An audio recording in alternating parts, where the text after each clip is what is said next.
nous avons proposé aux chefs d'État africains de réorganiser notre présence. Comme on est très poli, on leur a laissé la primauté de l'annonce. Mais vous ne trompez pas, c'est nous qui l'avons... Et parfois, il a fallu les pousser. Mais pas parce qu'on est poli et correct et qu'on se réorganise nous-mêmes qu'il faudrait que ce soit retourné contre nous en disant ils sont chassés d'Afrique. Je peux vous dire que dans bien de ces pays, on ne voulait pas enlever l'armée française ou même la réorganiser. Mais on l'a assumé ensemble. C'est ça le partenariat. Et donc oui, nous sommes en train d'ouvrir un partenariat de sécurité et de défense nouveau, où on aura des bases stratégiques. Djibouti en fait partie, c'est pourquoi elle est d'une toute autre nature. Je l'ai évoqué devant nos militaires, elle sera pérenne, stable, parce qu'elle est régionale. Et on va demander à nos partenaires de savoir exprimer leurs besoins en termes de défense. Après ces propos qui ont été tenus par M.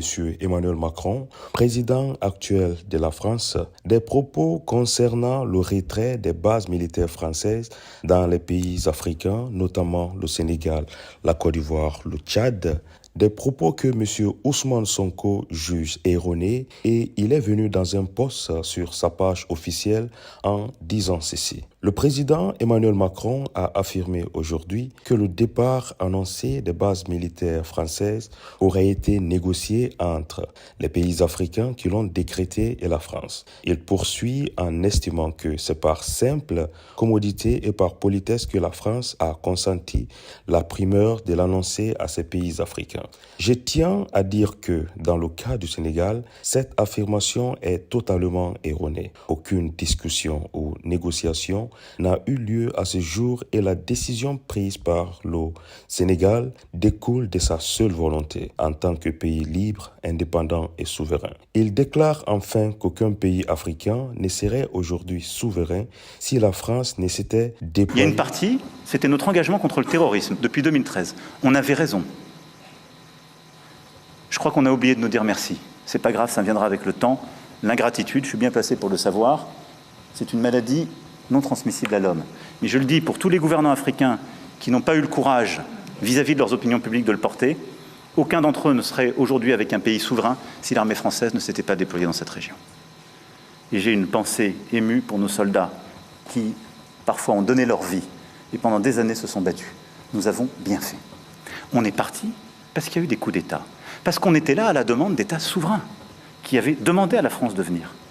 À partir du moment où il y a eu des coups d'État, où les gens ont dit « notre priorité, c'est plus la lutte contre le terrorisme, c'est ceci ou cela qu'importe », la France n'y avait plus sa place, parce que nous ne sommes pas les supplétifs de putschistes. Donc on est parti. Constatons que la France n'a ni la capacité ni la légitimité pour assurer à l'Afrique la sécurité et sa souveraineté. Bien au contraire, elle a souvent contribué à déstabiliser certains pays africains comme la Libye avec des conséquences désastreuses notées sur la stabilité et la sécurité du Sahel. C'est enfin le lieu de rappeler au président Macron que si les soldats africains, quelquefois mobilisés de force, maltraités et finalement trahis, ne s'étaient pas déployés lors de la Deuxième Guerre mondiale pour défendre la France, celle-ci serait peut-être aujourd'hui encore allemande. Ça, c'est les propos de M. Ousmane Sonko, président du PASTEF, Premier ministre actuel du gouvernement sénégalais. Mais je le dis pour tous les gouvernants africains qui n'ont pas eu le courage, vis-à-vis de leurs opinions publiques, de le porter, aucun d'entre eux ne serait aujourd'hui avec un pays souverain si l'armée française ne s'était pas déployée dans cette région.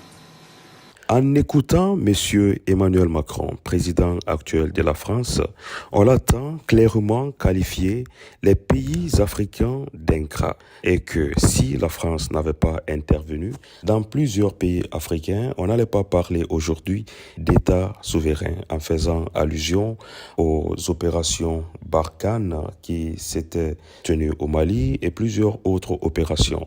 Mais ce qu'il faut dire, c'est qu'on a des interviews qu'on a écoutées qui nous prouvent qu'au contraire, que c'est la France qui continue à déstabiliser plusieurs pays africains. Vous le savez déjà, des gens qui nous aident à comprendre la politique actuelle et surtout la géopolitique, des gens comme M. Franklin Nyamsi, n'arrêtent pas de nous dire quels sont les plans de ces gens et comment est-ce qu'ils cherchent à chaque fois à renverser la situation en se prenant pour des coupables. Je pense que la réponse de M. Ousmane Sonko, actuel Premier ministre du Sénégal, est une réponse de taille et c'est ce à quoi on s'attend de nos dirigeants africains. Si vous avez aimé cette réponse de M. Ousmane Sonko, n'oubliez pas de laisser un commentaire et surtout aussi cette sortie de M. Emmanuel Macron. Ça nous prouve à quel point qu'ils ont un mépris pour l'être noir et surtout pour le continent africain.